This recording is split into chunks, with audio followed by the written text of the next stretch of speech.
자, 마가복음 시리즈 세 번째 시간, 복음은 동사다 세 번째 시간. 요즘 또 오병이어 기적은 가능한가? 질문입니다.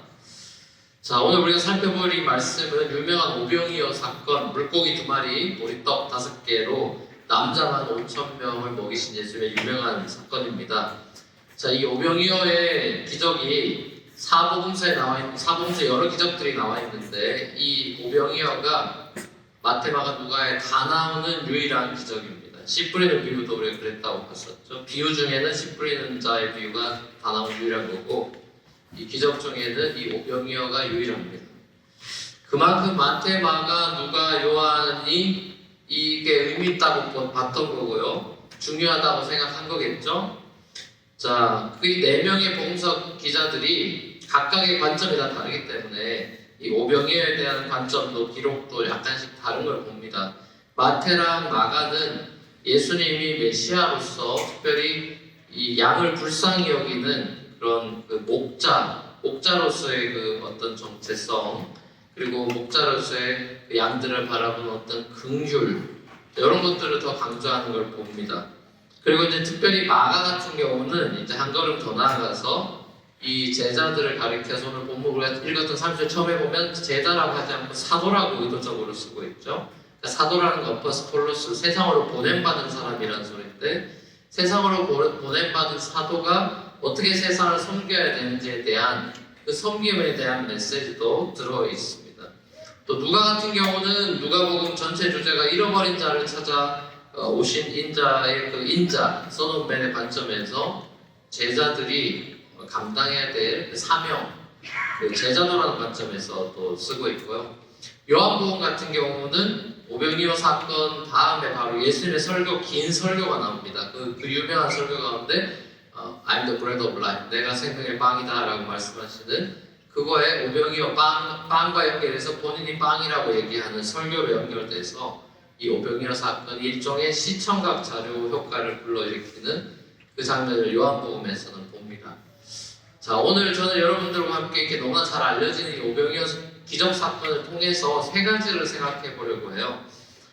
이 오병이어를 비롯해서 복음서에 나오는 그 수많은 예수님의 기적들, 자, 이게 도대체 뭘 보여주나?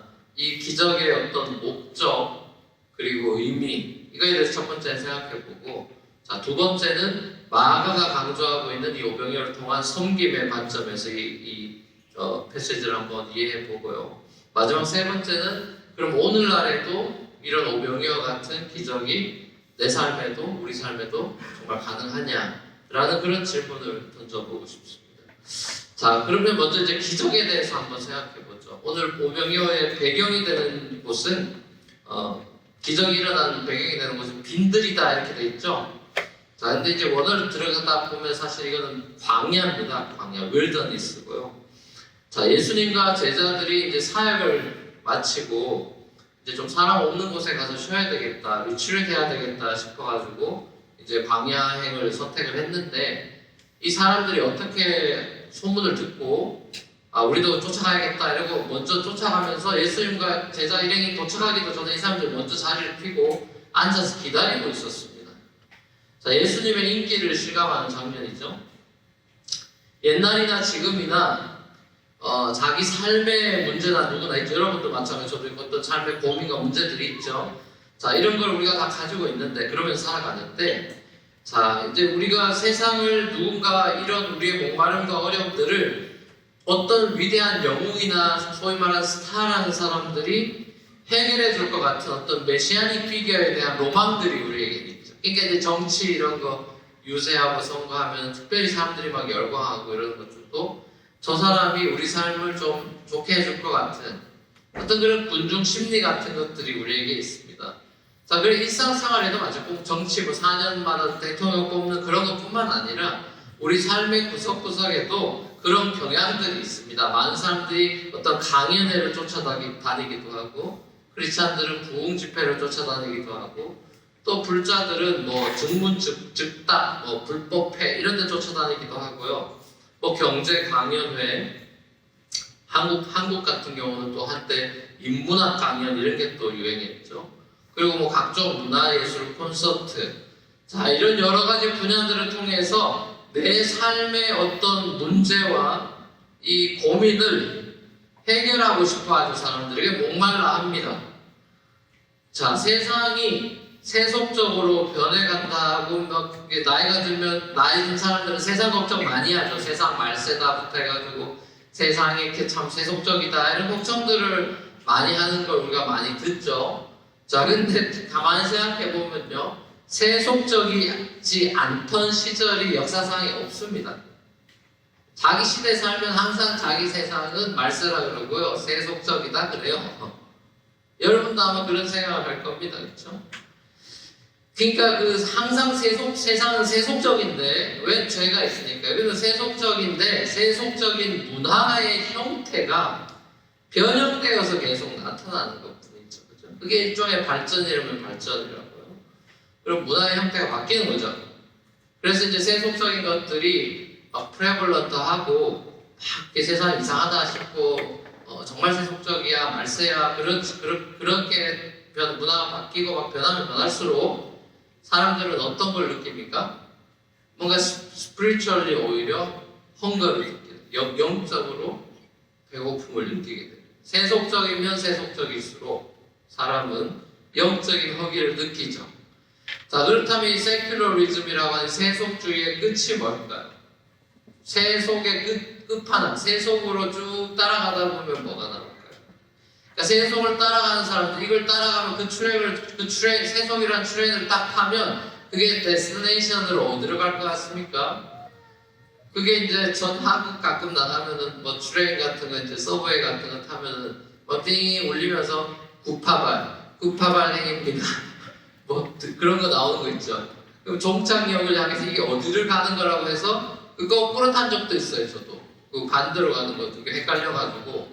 그러니까 그 어디로 가느냐 그게 나오는데, 그럼 이 세큘러리즘, 세속이라는 거 열차로 올라타면 어디로 가느냐? 끝은 사람들은 영광일 줄 알지만, 멋진 폭발이고 영광일 줄 알지만 사실 세속의 끝은 허무입니다. 많은 사람들이 영광에 이를 줄 알지만 그 종착역은 허무예요. 그걸 로마서 8장에서 사도 바울도 이야기하죠. 모든 피조물이 멋지게 살고 싶어 하지만 허무한 몰고 가고 있다. 그래서 구속할 날을 기다리고 있다. 그런 표현이 나오죠. 1세기 로마 제국의 통치 속에서, 로마의 세속 문화 속에서 하루하루 고되게 살던 백성들이 영적인 허기를 가지고 목마름이 있으니까 예수님이라는 존재가 나타나니까 이제 막 쫓아다니는 겁니다. 그래서 열심을 내가지고 예수님 도착하기도 전에 거기 가서 자리 펴고 기다리고 있는 겁니다.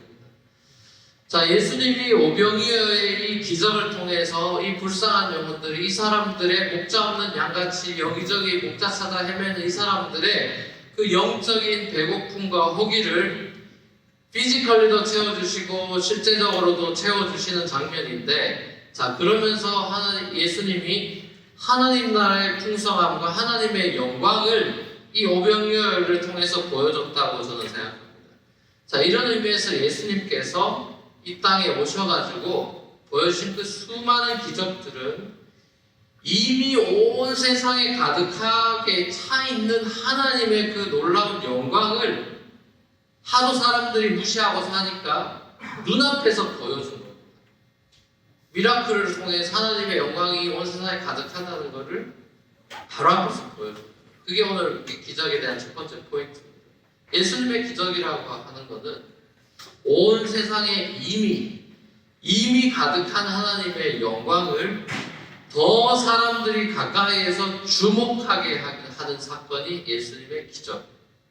그러니까 예수님의 기적이라는 것은 평상시에 하나님께서 너무나 크게 하고 계신 기적들, 일들, 그래서 사람들이 이게 기적인 줄도 모르고 하나님이 놀라운 일을 행하고 있다는 것도 제대로 알지도 못하고 살아가는 일을 가까이에서 기적이라는 툴을 통해서 하나님이 얼마나 놀라운 분이고 영광스러운 분인지를 앞에서 그냥 시연을 해버리는 것입니다.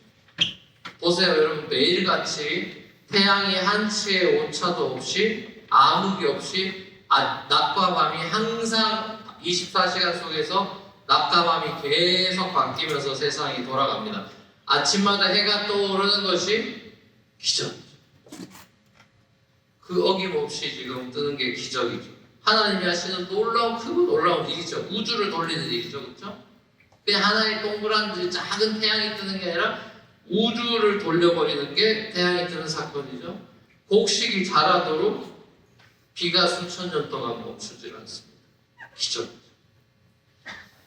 온 세상에 이미 하나님의 기적과 영광이 편만하고 더 많이 있는데 사람들이 못 알아보니까 가까이에서 그 기적을 맛보도록 예수님이 시연을 하는 겁니다. 자, 그런 점에서 C.S. 루이스가 얘기한 것처럼 기적이라는 것이 자연에 대한 초자연적인 힘의 어떤 간섭이다. 그러니까 초자연적인 어떤 세력이 자연 세계 속으로 침입해 들어온 거다. 그 말은 무슨 말이냐? 이 초자연이 자연의 법칙을 다 부수고 깨버린 건 아니란 소리예요. 자, 이게 다시 설명하면요. 여러분, 5개의 빵 가지고 여러 개의 빵을 만드는 것이 기적이다. 이거는 뭡니까? 빵에서 빵을 만드는 겁니다. 이게 평소에 하나님이 하시는 멀티플리케이션의 방식이라는 거예요. 그러면 그게 아닌 건 뭐냐? 돌덩이로 빵을 바꾸는 것은 자연스럽지 않죠. 하나님이 그렇게는 안 한다는 거예요. 하나님이 빵 가지고 빵을 더 멀티플라이 한다는 것입니다. 그게 하나님의 스타일이라는 거죠. 보세요. 재밌는 장면, 예수님이 사탄한테 시험 받을 때 사탄이 뭐라 그럽니까? 돌로 떡 만들어 먹으라 그러죠. 그건 예수님의 스타일이 아니에요. 그런 식으로 하진 않아요. 빵으로 빵을 만드는 것입니다. 거부하죠. 그런 기적을 거부합니다. 자연을 깨뜨리지 않아요. 성육신의 기적도 마찬가지죠. 처녀 동정녀 마리아의 몸에 초자연이 침입해 들어옵니다. 그리고 정자가 잉태가 됐지만 그 이후로부터는 자연적인 섭리 가운데 다른 애들 같이 똑같이 자라고 우리랑 똑같이 태어나고 자라는 과정을, 자연스러운 과정을 겪죠. 그게 성육신의 기적입니다. 부활의 기적이라는 것도 마찬가지예요. 최고의 기적이 부활의 기적이라면 부활의 기적이라는 것도 사람이 완전히 딴 사람이 돼버리는 게 아니고, 그래서 못 알아보는 게 아니라 그 존재가 그대로 남아있어요. 그 존재가 남아있으면서도 더 업그레이드 되고 더 영광스러워지는 것이 부활이죠. 그죠? 자연과 초자연의 만남이에요.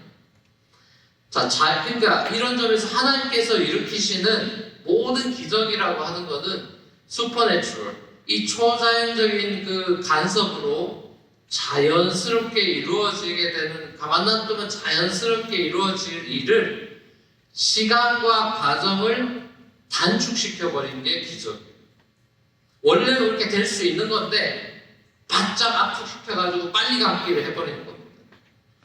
그러니까 결국 이 오병이어를 비롯해서 예수님께서 이 땅에 오셔서 보여주신 수많은 기적들은 하나님이 평소에 하고 계시는 놀라운 기적 같은 일들을 우리 눈앞에서 보여주셔가지고 우리가 하나님이 이렇게 대단하고 멋지고 영광스러운 분이구나라는 것을 확인시켜주는 그런 목적으로 예수님이 보여준 거죠. 그래서 많은 사람들이 놀라면서 하나님께 영광을 돌리는 장면들이 복음서에 많이 나오는 것입니다. 그렇게 정신없이 그걸 인식하지 못하고 사니까.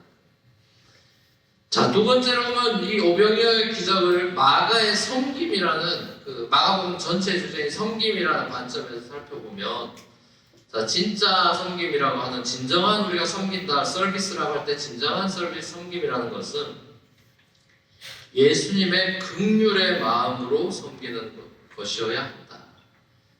진짜 우리가 섬긴다 할 때 그 섬김이라는 것은 긍휼과 연결이 돼야 돼요. 긍휼이 있는 섬김이에요. 그게 예수님의 섬김입니다. 너희가 그들에게 먹을 것을 줘라, 이렇게 예수님이 사도들한테 말했죠. 자, 그 말씀, 사도들에게 했다는 그 말씀은 우리에게 주시는 메시지, 우리에게도 여전히 주시는 메시지고 여전히 우리에게도 유효한 말씀입니다. 사도들의 터 위에 세워진 교회들을 향한 주님의 말씀이죠. 예수의 제자가 된 우리가 예수님처럼 세상 사람들을 먹이는, 오병이어를 다시 행하는 사명의 삶, 섬김의 삶을 살아감에 있어서 우리에게도 필요한 것은 뭐냐? 바로 긍휼이라는 것이죠. 섬김의 베이스가 되는 것은 긍휼이다. 34절에 보면요, 기적을 베푸시기 전에 이런 표현이 나와 있습니다. 34절 같이 한번 읽어보죠. 시작. 예수께서 배에서 내려서 큰 무리를 보시고 그들이 마치 목자 없는 양과 같으므로 그들을 불쌍히 여기셨다. 그래서 그들에게 여러 가지로 가르치기 시작하셨다. 예. 예수님은 자기 형상으로 만들어진 사람들을 바라볼 때, 하나님의 형상으로 만들어진 사람들, 그러나 목자 없이 이렇게 어려운 힘든 삶을 살고 있는 자들을 바라볼 때 긍휼한 마음을 가지셨다. 불쌍히 여기셨다. 예수님의 기적은 그 불쌍히 여기는 마음, 긍휼의 마음인데 거기서 시작이 됐는데, 예수님의 섬김은 긍휼에서 시작된 건데요. 예수님이 구약에 우리가 보는 하나님의 그 놀라운 긍휼들, 자, 그런 걸 이 땅에 와서 보여주신 셈이죠. 긍휼이라는 게 영어로 compassion이라고 잘 알죠. 그 com과 passion, 우리가 패션을 얘기할 때 패션이라는 순환이죠. 고통이고 고난. com은 함께니까 고통을 함께한다, 이게 compassion. 긍휼히 여긴다는 것은 고통을 함께한다는 영어적인 의미가 있죠. 근데 히브리어로는 라함이라는 단어인데, 그리고 그리스어는 스플라크니조마이라는데, 이 두 단어가 다 스플라크니조마이, 특별히 그 자궁학 할 때 그 자궁, 창자 이런 거랑 다 연결되어 있는 것이죠. 그러니까 하나님의 긍휼, 이게 구약에 보면 그래서 이 자궁이나 창자와 연결되어 있는 부분이 많아요. 마치 어미가 자식을 자궁에 품고 있는, 태에 품고 있는 어떤 그런 식으로 표현이 많이 되어 있습니다. 이사야서를 보면요, 예를 들면 이사야 49장 15절을 보면 같이 읽어볼게요. 시작. 어머니가 어찌 제 젖먹이를 잊겠으며 제 태에서 낳은 아들을 어찌 긍휼히 여기지 않겠느냐. 비록 어머니가 자식을 잃는다 하여도 난 절대로 너를 잊지 않겠다. 자, 예레미야 31장 2절 시작. 에브라임은 나의 귀한 아들이다.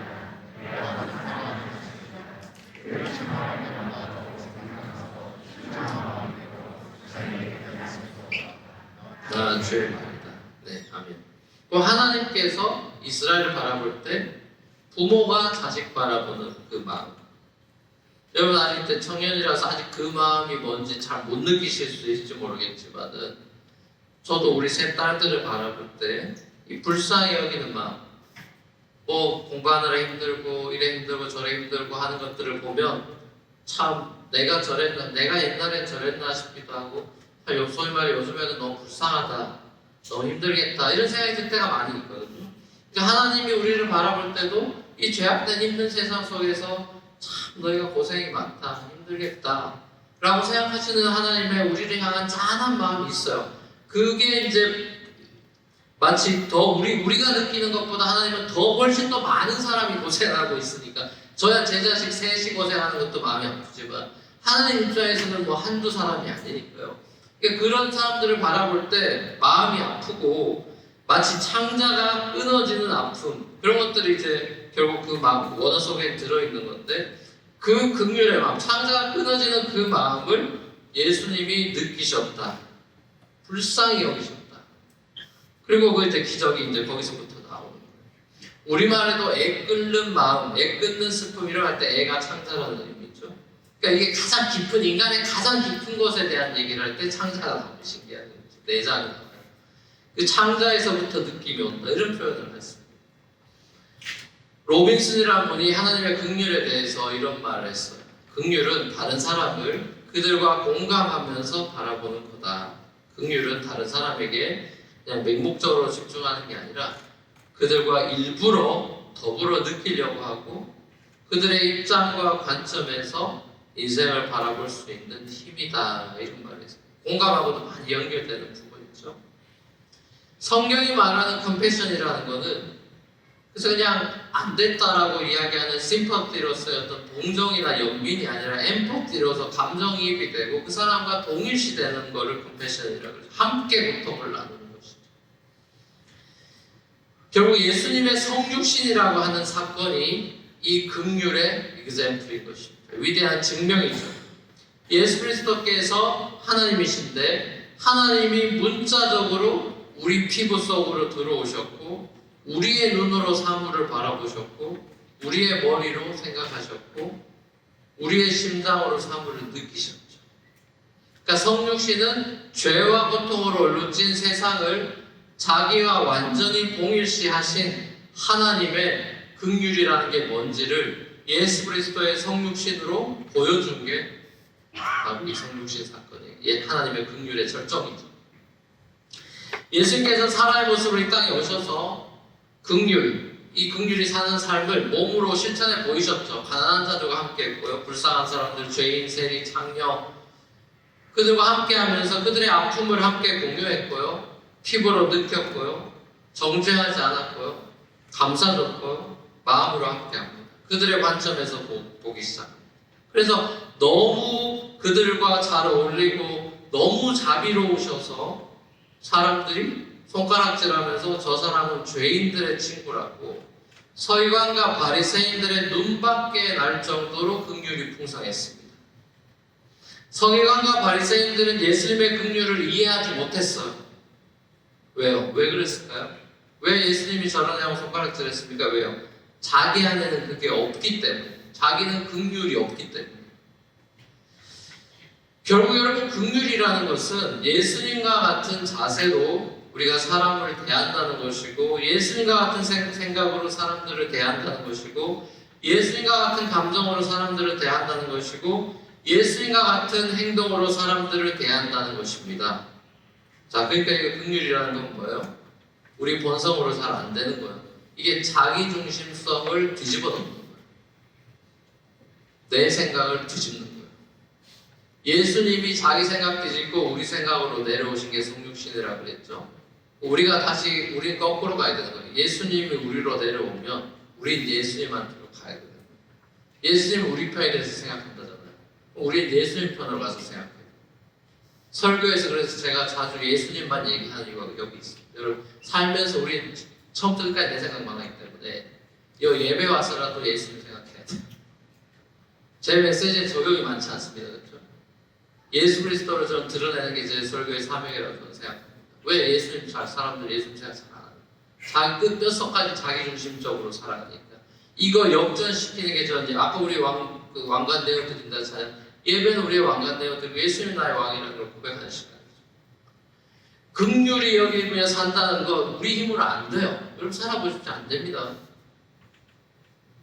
오히려 자기 연민에 빠집니다. 내가 제일 불쌍한 사람이라고 생각합니다. 내 앞에서 내가 제일 불쌍한 사람이야. 아니요. 나보다 훨씬 불쌍히 여김을 받아야 되는 분들이 많아요. 우린 착각합니다. 자기중심성의 역전이 일어나는 것이 긍휼입니다. 긍휼은 자기 사랑이 아니라 하나님 사랑과 이웃 사랑으로 대체될 때 나타나는 거고요. 이게 곧 예수 그리스도의 위대한 세 계명에 대한 너희도 나와 같이 서로 사랑해라 라는 세 계명을 준원히 할 때 그 세 계명 우리가 하는 사랑, 예수님의 사랑의 핵심은 긍휼이에요. 자, 그렇다고 한다면 이 오늘 말씀을 한번 조금 더 적용해 본다면 마지막으로 이런 질문이 가능할 것 같아요. 요즘 세상에도 이런 오병이어 같은 기적이 정말 가능하냐? 이게 설교 제목이죠. 여러분 어떻게 생각하십니까? 요즘도 이런 오병이어 같은 기적 가능합니까?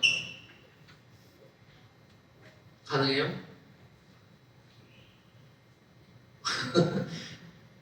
확신이 없죠. 저는 가능하다고 믿어요. 저는 가능하다고 믿는데 다만 기적의 방법이 다르다 생각합니다. 기적의 방법이 다를 뿐이라 생각해요. 자, 오늘날 예수님의 기적은요, 오병이어 같은 예수님이 일으키시는 기적은 천천히 저와 여러분을 통해 교회를 통해 일어나고 있어요. 그리고 또 앞으로도 일어나야 돼요. 이게 우리의 적용점이에요. 예수님이 빵 떼줄 때 예수님이 일일이 다 빵 떼주고 돌아다니지 않으셨어요. 그 채널이 누구예요? 제자 12명이 빵 떼고 돌아다닙니다. 이들이 예수님의 손이 됐어요. 오병이어가 예수님만 일으킨 게 아니라 사도들을 통해서 일으켰는 참 시연하는 장면을 보는 거예요. 오늘날에도 예수님은 저와 여러분을 통해서 오병이어를 일으키길 원하십니다. Out of no context에서 그냥 뿅막 딱 때려가지고 뭐 기적을 일으키지 않고요. 너희가 그들에게 먹을 것을 줘라. 그거는 처음에 했던 말씀이지만 나중에 실제로 사도들이 먹을 것을 줬죠. 그러니까 빌립은 사실 엉뚱한 소리 했죠. 너희가 그들에게 먹을 걸 줘라 그랬을 때 아니 사람 이렇게 많은데 300데나리온도 넘습니다. 이거 2만 불어치사도 못 먹여요. 우리한테 그런 돈 없잖아요.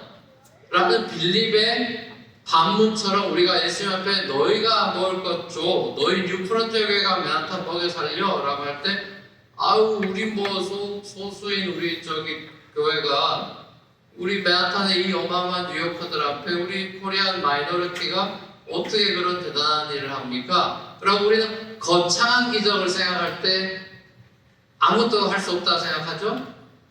여러분, 예수님 우리에게 거창한 이런 기적을 일으키라고 한 적이 없어요. 예수님 우리한테 그저 빵 떼서 나눠주라고 했습니다. 우리 보고 오병이어 기적 일으키라고 명령한 적이 없습니다. 그렇죠? 착각하는 거예요. 빌립은 2만 불 있어도 안 돼요. 맨하탄에서 어떻게 되겠습니까? 뭐 한 1빌리언 있으면 사람들한테 다 좋은 거 장학도 주고 뭐도 하면 다 할 수 있겠어요? 돈이 엄청 많으면 되겠죠? 근데 우리가 그만큼 돈이 없어요. 그만큼 사람이 없어요. 그만큼 일꾼이 없어요. 이게 우리의 대답이 빌립 같은 대답을 내놓을지도 모르죠. 그거 아니라는 건데요. 예수님은 그저 우리의 작은 손길을 보태라고 이야기합니다. 그리고 그것은 천천히 이제 일어날 거예요. 예수님 보세요. 요한복음 15장에서 너희는 나보다 더 큰 일을 할 거야 라고 말씀하셨어요. 더 큰 일이 뭐겠어요? 우리가 예수님보다 어떻게 더 큰 일을 해요? 그 얘기는 예수님께서 우리를 통해서 더 많은 앞으로 남아있는 기적들이 많다는 얘기예요. 예수님은 인간으로서는 한계가 있었죠. 모든 사람을 구원하고 모든 열방을 구원하는 그건 아니잖아요. 12명 세우고 교회 세우는 것까지 해놓고 가셨잖아요. 그 이후로 교회들을 통해서 더 많은 일을 실제로 했죠. 당신의 제자들을 통해서. 그러니까 예수님의 그 말씀이 거짓이 아닙니다. 그대로 하셨죠. 여러분, 예수님께서 당신의 제자를 통해 큰 일을 하시겠다고 하시고 하십니다. 다만 방식이 초자연적인 방법이 아닐 뿐이에요. 슈퍼내추럴한 방법이 아닐 뿐이죠. 제가 이전에 첫 번째 포인트에서 예수님의 기적이라는 게 자연스럽게 이루어질 일을 시간과 과정을 확 압축시키고 단축시켜버린 그런 일종의 빨리 감기 같은 거라고 말씀드렸죠. 드라마를 치면 막 2배속, 100배속으로 보는 것을 빨리 지나가 버리는 거라면 오늘날 우리에게 일어나는 오늘날의 21세기의 오병이어는 0.5배속, 0.0001배속처럼 굉장히 느린 일종의 슬로우 모션으로서의 기적이에요. 우리에게 일어나는 기적은 겨자씨와 또 누룩과 같이 자연스러운 과정이에요. 이 자연스러운 과정을 스킵해버리고 막 빨리빨리 일어나는 그런 기적이 아니라는 거예요. 자연스럽게 씨를 심으면 기다려야 기적이 일어나죠. 그리고 씨 심어서 나무가 되는 게 기적이죠. 그렇죠? 나무를 심어서 나무가 돼야죠. 어떻게 씨앗을 심었는데 나무가 됩니까? 그 자체가 기적이죠. 시간이 걸리면 기적이 되죠. 열매가 맺히는 기적이 일어나는 거죠. 자연스럽게 기적이 일어납니다. 예수님께서 초자연적인 섭리로 자연을 끌어안으셔서 기적을 단시간에 많이 3년 동안 보여주셨다면 이제 우리가 제자로 살아가면서 사람들에게 먹을 걸 나눠주고 생명의 양식들을 나누고 일어나는 오병이어의 기적은 압축해서 3년 만에 일어나는 게 아니라 이제 이걸 늘려서 우리 평생 가운데 나눠주면서 슬로우 모션으로 많은 시간 동안 일어나게 하신다. 그러니까 우리에게는 예수님과 같은 오늘날의 어떤 정치적인 피겨가 됐던 시장이 됐건 대통령이 됐건 아니면 슈퍼맨이 됐던 유명한 셀러브리티 어떤 스타가 됐건 이런 사람이 필요한 게 아니에요. 그리고 내가 그런 사람이 돼야 되는 것도 아니에요. 우리에게 필요한 것은 슈퍼내추럴한 파워가 초능력이 아니에요. 우리에게 필요한 것은 초자연적인 능력이 필요한 것이 아니라 예수님이 바라보는 그 컴패션이 필요합니다. 사람들을 바라보는 긍휼의 마음이 그 마음이 필요합니다. 그 마음으로 자연스럽게 손을 펼칠 수 있는 그 자연스러운 능력이 필요합니다. 초자연적인 능력이 필요합니다. 사람들은 뭔가 역사를 바꾸고 도시를 바꾸는데 아주 특별한 능력을 원하죠. 그런 거 없습니다. 특별하게 바뀌면 특별하게 그건 효과는 그냥 없어집니다. 그걸 반짝 효과를 그러죠. 반짝 스타라고 그러고요. 반짝 효과를 그러죠. 그럼 그렇게 되지 않아요. 하나님 나라 그렇게 되지 않아요. 우리의 섬김을 통해서 자연스럽게 복음의 능력이 천천히 나타나고 사람들이 하나둘씩 하나님의 영광을 못 보다가 눈을 떠서 보게 되기 시작할 것입니다. 한 명, 두 명 세례받을 것입니다. 우리 교회 통해서 몇 명씩 세례받죠? 다른 교회 통해서 세례받을 겁니다. 그렇게 하나님의 나라는 겨자씨 누룩처럼 퍼져가는 것입니다. 그게 기적인데도 사람들은 그게 기적인지 몰라본다면 본인이 지금 하나님의 기적에 대해서 무감각해져 있는 것입니다. 여러분, 예수님은 우리의 섬김을 통해서 사람들을 먹이고요. 그래서 많은 사람들이 하나님께 영광을 돌리면서 눈 뜨는 기적이라든지 귀가 열리는 기적이라든지 오병이어로 배불리 먹는 기적들이 오늘날에도 교회를 통해서 주님의 몸된 교회를 통해서 세계 곳곳에서 현재 진행형으로 일어나고 있습니다. 결국 우리가 다른 사람들에게 베풀 수 있는 섬김이라는 것, 빵과 생선을 나누는 일이라는 것은 뭐겠어요? 생명의 빵 대신 예수님, 그 영적인 허기로 목말라하는 사람들에게 이 빵을 먹인다는 요한복음 6장에 나와 있는 내가 곧 생명의 빵이다. 그렇지만 그 빵, 생명의 빵 대신 예수님이 부서지죠. 자기 몸이 부서져서 십자가에서 자기 몸을 찢어서 사람들에게 그 영적인 허기를 채워주고 세상의 허무에 시달리고 있고요. 영광을 향해 올라탔더니 허무로 치닫고 있는 그 트레인에서 빨리 끄집어내려서 반대 방향으로 가져가요. 잘못 탔어요. 사람들이 다 잘못 탔어요. 세상의 허무에 시달리고 예수님을 모르고 살아가는 사람들을 우리가 불쌍히 여기고 긍휼히 여기고 빨리 갈아타야 된다고 복음을 선물하는 것입니다. 이들에게 하나님의 긍휼이 임하기를 위해서 창자가 끊어지는 예수님의 아픔으로 우리를 바라보는 그 그윽한 눈빛으로 애 끊는 심정으로 기도하고 섬기는 것입니다.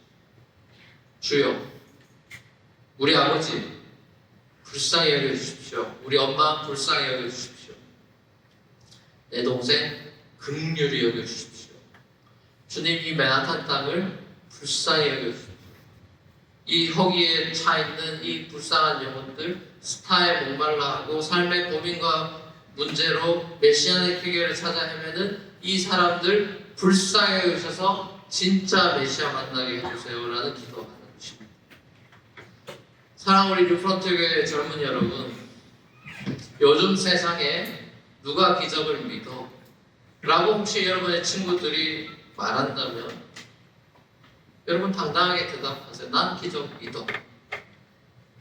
기적은 자세히 보면 보여라고 얘기했어요. 그냥 보면 안 보여. 자세히 보면 보여. 세상이 자세히 보면 온통 기적 투성이야.